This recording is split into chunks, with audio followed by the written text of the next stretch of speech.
सभा आयेन आफाद बेवहाय बर' रावखौ बाहायनो थाखाय जोङो मोनसे थिरांथा लादों। बर' रावा अलरेडि आसामनि लोगो सरकारि राव हिसाबै बाहायनायनि थाखाय बिधान सभायाव पास जाखांनानै दा गेजेट नटिफिकेसन ओंखारबाय। ओंखायनो बे हिसाबै बर' रावखौ दा बाहायनांसिगौ सरकारि राव हिसाबै। बे हिसाबै बिधान सभायाव आं जिहेतु स्पिकार, गतिके स्पिकार हिसाबै बे रावखौ दानिफ्रायनो बाहायनो लानाय जादों। बेखौ बाहायनो थांनायनि बेलायाव जिहेतु गोदानै बाहायगोन, ओंखायनो माखासे सोदोब आरो माखासे बाथ्रा लिरनायनि जेफोर आदब खायदा आरो बेजों लोगोसे जितु अफिसियेल माने टार्मफोर बायदिसिना सोदोब जे एमएलए को बर'आव मा बुंगोन, स्पिकार को बर'आव मा बुंगोन, जों सरासनस्रायै बुंलायबाय थायोब्लाबो बिनि अफिसियेल टार्मा पार्मानेन्टलि मा जागोन, जे जोङो माने मा होनो चिफ मिनिस्टारखौ जोङो मा होनगोन आरो जोंनि बिधान सभायाव थानाय बायदिसिना बेबायदि माखासे माने सोदोबफोर दं, बिसोरखौ बर'आव मा बुंगोन। दा बेफोरनि माखासे अफिसियेल टार्मफोरखौ जोङो नांगौ आरो बेवहाय जाहाथे गोरोन्थि जायाजासे जोङो बाहायलांनो हायो। बिनि बादैबो बिधान सभायाव जुदि बर' रावखौ बाहायनाय जायो अब्ला बर'फ्रा बर' रावखौ माबायदि जाजानो लुबैदों बे हिसाबै गोसोआव जि साननाय बेखौ खिजानि खालामनो हायो बिधान सभायाव।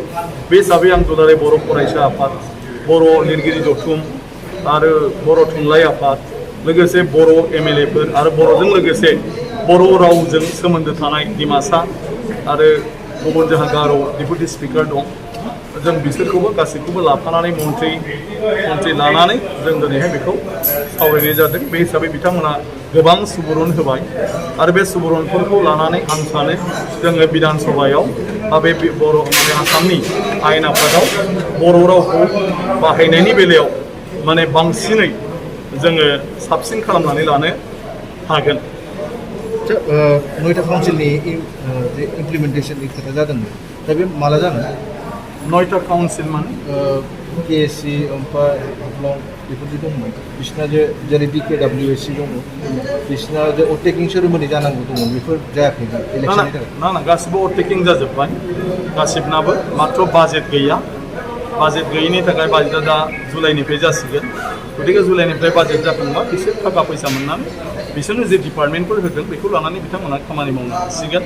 आरो माखासे माने सेक्रेटारि गोदानफ्रा अफिस इस्टाब्लिशमेन्टफ्रा जायाखै, स्टाफ गैथ'वा, बेखौ गभर्नमेन्टआ थाबैनो जे रोखोमै नांगौ बेखौ प्रप'जालखौ बिदों आरो बे प्रप'जालखौ होब्लानो बे गासिबो काउन्सिलफ्रा माने जिखिनि माबा दं मा होनो बिसोर सालायनायाव गोनांथि दं, बे गोनांथिफ्रा सुफुं जासिगोन आरो बिसोर खामानि मावलांनो हासिगोन। मोनसे मेम'रेन्डाम अफ सेटेलमेन्टखौ लानानै मोनसे कनफिउजन जाना दं कि बे पावारफोरा डिसिखनावल' थांबाय होनना, बेनि सायाव मा होनो?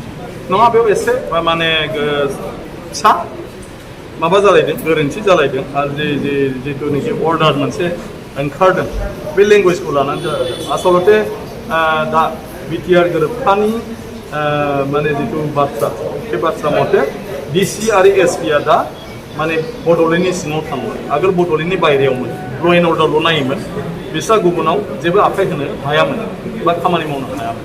बे गोरोबथायाव बेखौ खालामनाय जादोंमोन जे डिसि आरो एसपिआबो दा माने बड'लेण्डनि सिङाव थाहैबाय, ओमफ्राय माने बड'लेण्डनि जितु सरकार आरो बिसोरो माने कनसाल्ट खालामै खामानि मावगोन। जि बिथोन बेखौ बिसोर मानिगोन।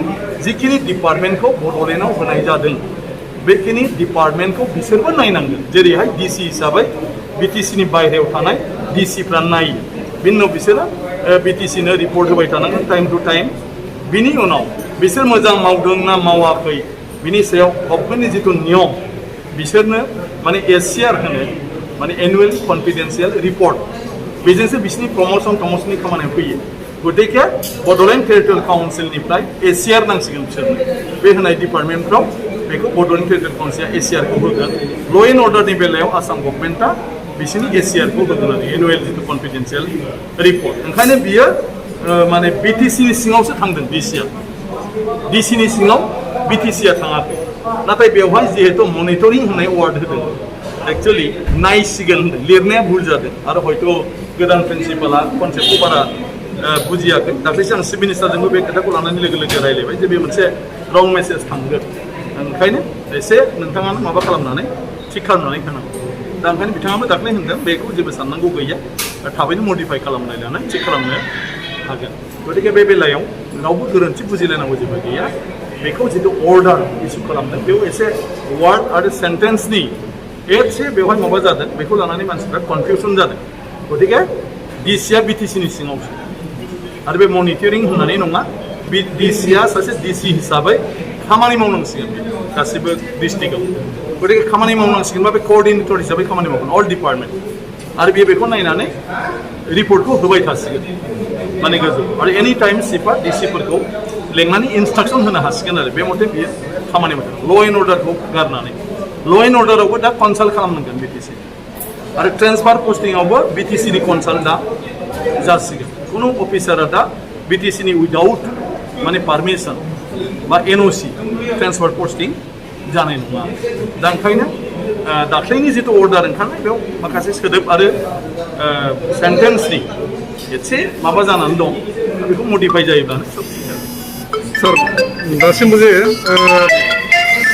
आसामावहाय हायार सेकेन्डारियाव बर'आ मिडियाम हिसाबै दाबो एस्टाब्लिश जायाखै जानो थांगासिनो दं नाथाय इमप्लिमेन्ट जायाखै बे बिथिङाव सारा दिनैनि थारिखआव मा बुङो ना बे बेलायाव एडुकेसन डिपार्टमेन्टआ बिसोर बुंनो हागोन माबायदि मा जानानै दं मा आवगायनानै दं आरो आं सानो दिनै बड' एकार्डिं डेम'क्रेसिनि मिटिं दं डेफिनेटलि बेफोर बाथ्राफ्रा जायगा मोनगोन गतिके कनसार्न डिपार्टमेन्टआ बिनि सायाव बुंनो हागोन आरो जोंनि जायफ्रा बे बेलायाव खामानि मावगासिनो दं साहित्य सभा आरो दुलाराय बर' फरायसा आफाद बिथांमोना निस्सय बे बेलायाव बुंनो हागोन जे मा जानानै